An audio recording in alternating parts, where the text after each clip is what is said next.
እ አስቡት እንግዲህ አንድ ግዙፍ ዓለም አቀፍ የሆነና ቢሊዮን ዶላር የሚያንቀሳቀስ ኩባንያ ዋና ሥራ አስኪያጅ ድርጅቱን አደራ ሰጥቶ ለማስተዳደር የሚመርጠው እነማንም ቢሆን ጥሩ ነው።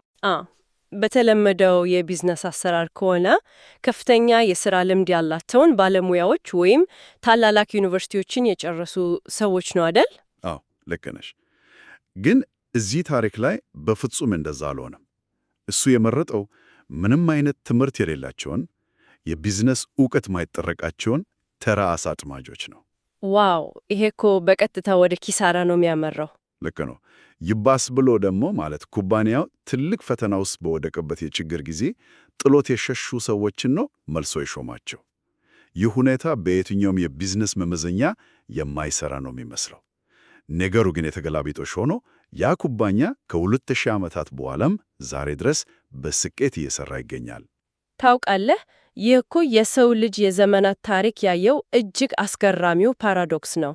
ማለት ከሰውኛ አእምሮ ከሎጂክ እና ከተለመደው ስሌት ሙሉ በሙሉ ውጭ የሆነ አካሄድ ነው። እውነት ነው።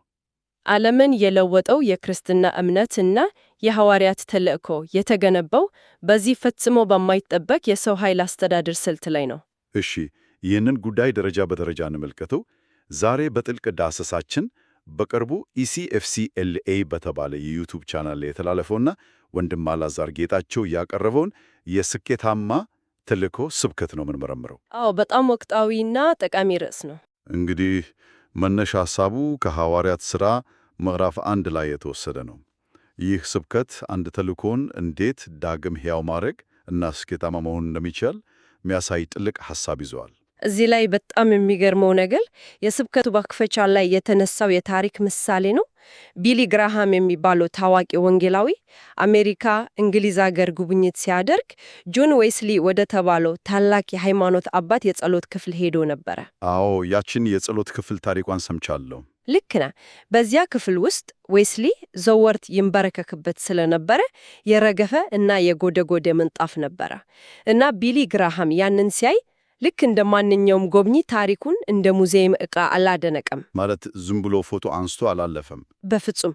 ይልቁንም በዚያው በጎደጎደው ምንጣፍ ላይ ተንበርክኮ ጌታ ሆይ ያንን ታሪክ እንደገና ድገሞ ብሎ ነው የጸለየው። ዋው! ያ በጣም ጥልቅ ነው። አዎ፣ ታሪክን በሙዚየም ውስጥ ከማድነቅ አልፎ ያ የተዘጋ የሚመስለው የትላንት ምዕራፍ ዛሬ ላይ እውን እንዲሆን ያ አሮጌ ፎቶግራፍ የዛሬው ሕንፃ ብሉፕሪንት እንዲሆን መመኘት ነው እንግዲህ የተልእኮ መነሻው። እንግዲህ ያ ታሪክ ዛሬ እንዲደገም ከተፈለገ በመጀመሪያ ደረጃ ያንን ኃላፊነት የሚወስዱት ሰዎች ማንነት ጥያቄ ውስጥ ይገባል። ስብከቱም መጀመሪያውን ምሰሶ የሚያደርገው የተመረጡት መልእክተኞች ላይ ነው። ግን ቅድም በመግቢያችን እንዳነሳ ነው የተመረጡት ሰዎች ብቃት የሌላቸው ናቸው አይደል? እና ደግሞ በፈተና ሰዓት ጥሎ የሸሹ ናቸው አይደል? የስነ ልቡናው ጫና ራሱ አስቢው። እኔ እኮ ጌታዬን የካድኩ ሰው ነኝ የሚለው የውድቀት ስሜት አእምሯቸውን ሲረበሸው እንደነበር መገመት አያዳግትም። ታዲያ ለምንድን ነው ዓለምን የሚያህል ትልቅ ራዕይ እንዲህ አይነት የውድቀት ጠባሳ ላለባቸው ሰዎች የተሰጠው? እንግዲህ የስብከቱ ጠንካራ መልእክት በትክክል እዚህ ላይ ነው የሚወጣው። አምላክ ኳሊፋይ ያደረጉትን ወይም በሰውኛ መመዘኛ ብቁ የሆኑትን አይጠራም። ነገር ግን የጠራቸውን ሰዎች እርሱ ራሱ ብቁ ያደርጋቸዋል የሚል ጥልቅ መርህ ተነስቷል። ትንሽ ማብራራት ትችያለሽ? ማለት ብቃት ያለው የተማረና በራሱ የሚተማመን ሰው በማንኛውም ተልእኮ ላይ የራሱን ፍልስፍና፣ የራሱን ዕውቀትና ኢጎ መጨመሩ አይቀርም። የራሱ የሆነ አጀንዳ ይኖረዋል። አዎ፣ እውነት ነው። ተራ አሳ አጥማጆች ግን የራሳቸው የሆነ የተወሳሰበ ስልት አልነበራቸውም። ልባቸውን ባዶ አድርገው አዲሱን ነገር ለመቀበል ዝግጁ ነበሩ። ይህ እኮ ልክ እንደ አንድ አዲስ ኮምፒውተር ወይም ስማርት ስልክ ማለት ነው አይደል? እንዴት? አዎ፣ ምንም አይነት የድሮ ፕሮግራም ወይም የተወሳሰበ ፋይል ውስጡ ስለሌለ አዲሱን ኦፕሬቲንግ ሲስተም ያለምንም ችግር ያለምንም ቫይረስ መቀበል ይችላል። አዎ፣ በጣም አሪፍ ምሳሌ ነው። በስብከቱ ላይ የተነሳው የፖስታ ቤት ሰራተኛ ምሳሌም የዚሁ ማሳያ ነው። የፖስታ ቤቱ ሰራተኛ? አዎ፣ አስበው፣ አንድ የሰፈር ፖስታ ቤት የብዙ ሰዎችን የህይወት አቅጣጫ የሚቀይር ደብዳቤ፣ የፍርድ ቤት ውሳኔ ወይም የዩኒቨርሲቲ መግቢያ ወረቀት ይይዛል። ቤተ ክርስቲያንም የዓለምን መልእክት እንደያዘች የፖስታ ቤት ናት ተብሏል። ማለት የፖስታ አከፋፋዩ ያንን መልእክት ለማድረስ የራሱ የሆነ የሕግ እውቀት አያስፈልገውም ማለት ነው። በትክክል የዩኒቨርሲቲ ዲግሪም አያስፈልገውም። ኃላፊነቱ የተሰጠውን አደራ ባለበት ማድረስ ብቻ ነው። ኃይሉ ያለው መልእክቱ ራሱ ላይ ነው። ዋው! ያ ሐሳብ ተልእኮውን ከግለሰቡ ጫንቃ ላይ አወርዶ መልእክቱ ላይ እና በላኪው ላይ ያደርገዋል ማለት ነው። አዎ። እንደ አንዳንድ ሰው በተልእኮ ውስጥ ሲሳተፍ እኔ ምን አቅም አለኝ ከማለት ይልቅ የመረጠኝ ማን ነው ወደሚለው እይታ እንዲመጣ ያደርገዋል። መመረጥን ማወቅ ለተልእኮው ስኬት የመጀመሪያው መሰረት ነው ማለት ነው። አዎ፣ ብቃት ከውስጥ ሳይሆን ከላኪው እንደሚመነጭ መቀበል ወሳኝ ነው። እንግዲህ እዚህ ላይ ትንሽ ላቋርጥሽና አንድ ከባድ ጥያቄ ላንሳ። እሺ፣ ቀጥል። የፖስታ አከፋፋዩ ራሱ ምንም እውቀት ባይኖረውም መልእክቱን ማድረስ እንዳለበት ታዟል አይደል? ሐዋርያቱም እንግዱ ተልእኮውን ተቀብለዋል። ነገር ግን ኢየሱስ ከሞት ከተነሳ በኋላ ወዲያውኑ ሂዱና ሥራውን ጀምሩ ብሎ ትቷቸው አልሄደም። ለተጨማሪ 40 ቀናት ከእነርሱ ጋር ቆይቷል። ትክክል። እነዚህ ሰዎች እኮ ለ3 ዓመት ተኩል ሙሉ ውሃ ወደ ወይን ሲቀየር አይተዋል። የሞተ ሰው ከነከፈኑ ሲነሳ አይተዋል። አውሎ ነፋስ ሲገሰጽ አይተዋል።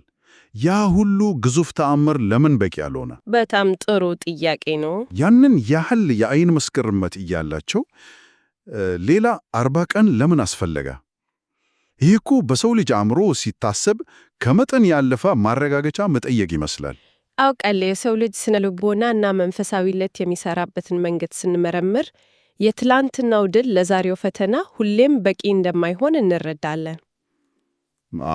ማለት የድሮ ተአምር አይሰራም እያልሽ ነው? አዎ፣ የትላንትናው ተአምር የትላንትናውን እምነት ገንብቷል። ነገር ግን መስቀል ላይ ያዩት አሰቃቂ ሞት ያንን የትላንት እምነታቸውን አናግቶት እንዲያውም አፈራርሶት ነበር።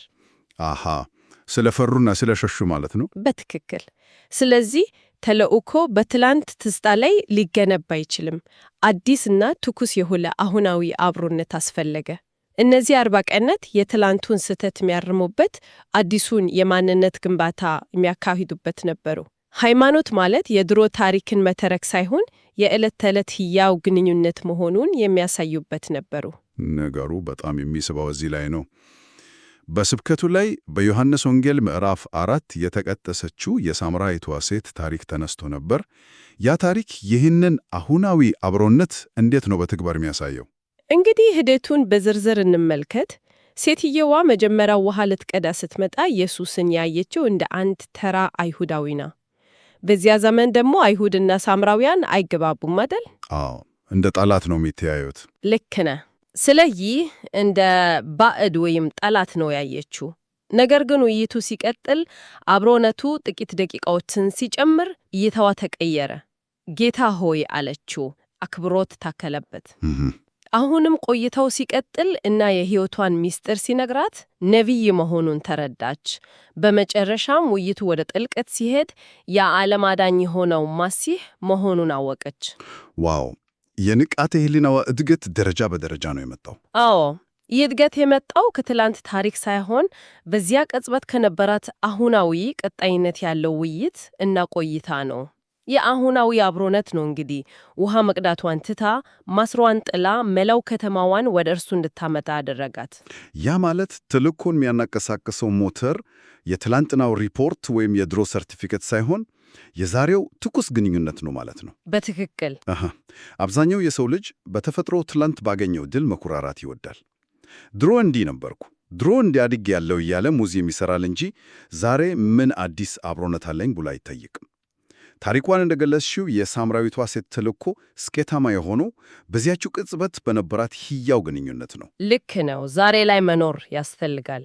ግን እዚህ ላይ አንድ ሌላ መሠረታዊ ጥያቄ ይነሳል። እሺ፣ መልእክተኞቹ ከተመረጡ ይህ ጥልቅ የሆነ አሁናዊ አብሮነት እስካላቸው ተልእኮውን ከሐሳብ ወደ ተግባር ለመቀየር ያንን ትልቅ የተልእኮ ሞተር ለማንቀሳቀስ የሚያስፈልገው ትክክለኛውን ነዳጅ ወይም የኃይል ምንጭ ምንድን ነው? ይህ እንግዲህ ወደ ሦስተኛውና እጅግ ወሳኙ የስብከቱ ምሰሶ ይወስደናል። ተልእኮው በስኬት የሚከተለው በመንፈስ ቅዱስ ጥምቀትና ሙላት መሆኑን ምንጩ አበክሮ ያሳያል። የመንፈስ ቅዱስ ኃይል። አዎ ኢየሱስ ሐዋርያቱን መርጧቸዋል፣ አስተምሯቸዋል። ነገር ግን ኃይልን እስክትቀበሉ ድረስ ከኢየሩሳሌም አትውጡ ብሏቸዋል። ይህ ማለት አቅሙ፣ ዕውቀቱ፣ ብቃቱ ሁሉ ቢኖራቸውም ያለ ኃይል ምንጩ መንቀሳቀስ መኪናን ያለ ነዳጅ ለመግፋት እንደመሞከር ነው ማለቱ። መኪና ያለ ነዳጅ አይሄድም። ይህ አንድ ጠቃሚ ጥያቄ ያስነሳ። ዛሬ በብዙዎች ዘንድ ስለ መንፈስ ቅዱስ ማውራት ለምን እንደ ፍርሃት ወይም እንደሚያሳፍር አሊያም እንደ ተከለከለ ርዕስ እየተቆጠረ መጣ። አዎ ስብከቱም ይህንን ነጥብ በድፍረት አንስቶታል። በብዙ ስፍራዎች ያልተገቡ ልምምዶች፣ ከቃሉ ያፈነገጡ ስሜታዊነት ብቻ የሆኑ ነገሮች እና ሰው ሰራሽ ትርምሶች ስለሚታዩ ሰዎች ትክክለኛውን ነገር እስከ መፍራት ደርሰዋል። ልክ ነህ። ስርዓት አልበኝነቱን በመፍራት ኃይሉን ራሱን ማራቅ ጀምረዋል። ነገር ግን ይህን እኮ ሕፃኑን ከነታተበበት ቆሻሻ ውሃ ጋር አብሮ እንደ መድፋት ነው አደል? በስብከቱ ላይ የቀረበው የሐሰት የበርኖት ምሳሌ ይህንን ፍርሃት በሚገባ ያገልጠዋል። አዎ ያ ምሳሌ እጅግ በጣም አስተማሪ ነው። ታውቃለህ፣ የሐሰት የበርኖት በገበያ ላይ ስለተገኘ ብቻ ወይም አጭበርባሪዎች የውሸት ገንዘብ አሳትመው ስላሰራቸው ብቻ ማንም ሰው ትክክለኛውን ብር መጠቀም አያቆምም። በፍጹም። ባንኮችም ከእንግዲህ ብር አንሰጥም ብለው በራቸውን አይዘጉ። ልክ ነው። ይልቁንም ትክክለኛውን ከሐሰተኛው መለየት የሚያስችል ጥበብና ማሽን ነው የሚያመጡት። በተመሳሳይ መንፈሳዊው ዓለም ውስጥ ሐሰተኛ ልምምዶች ስላሉ ብቻ እውነተኛውን የኃይል ምንጭ ማለትም የመንፈስ ቅዱስን አሰራር መተው ተልእኮውን ያለ ሞተር እንደማንቀሳቀስ ይቆጠራል።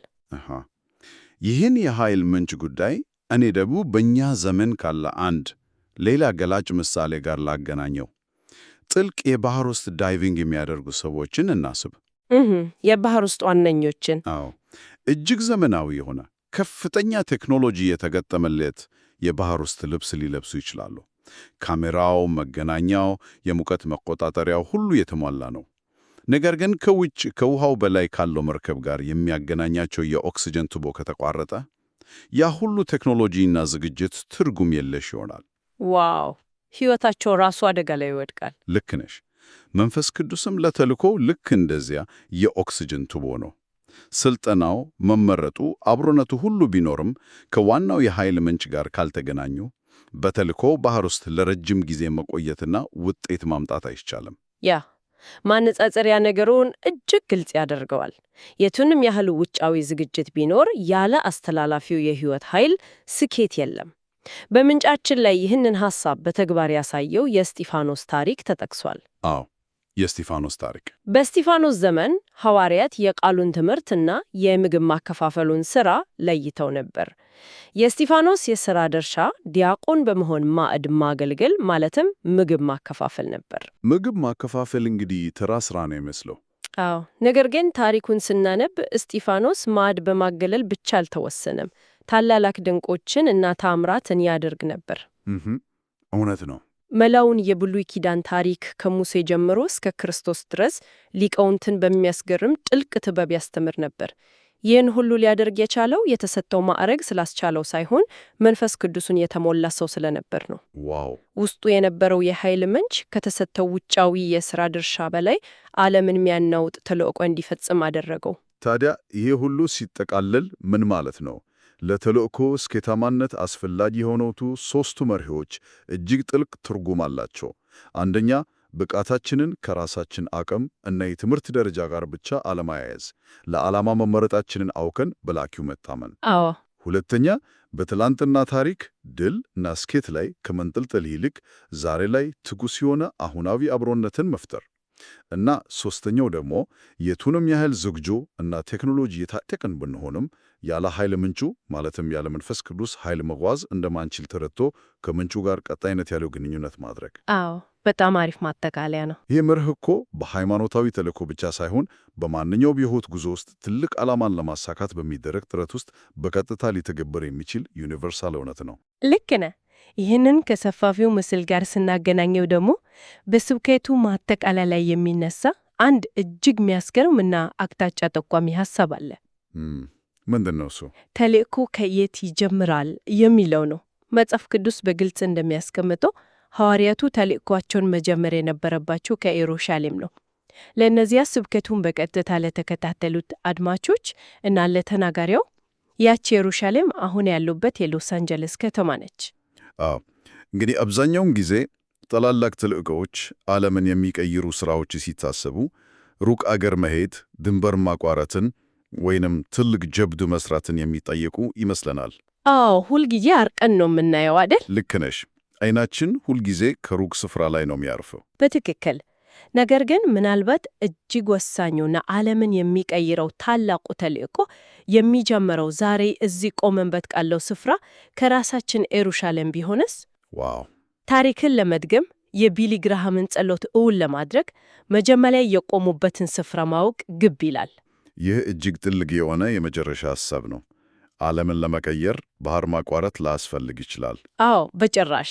ምናልባትም ያ በመግቢያችን ላይ ያነሳነው አሮጌ ፎቶግራፍ ዛሬ ላይ ሕያው ሆኖ የሚገነባው ልክ በምንኖርበት ሰፈር፣ በሥራ ገበታችን ላይ ባለንበት ከተማ ውስጥ ሊሆን ይችላል። እውነት ነው።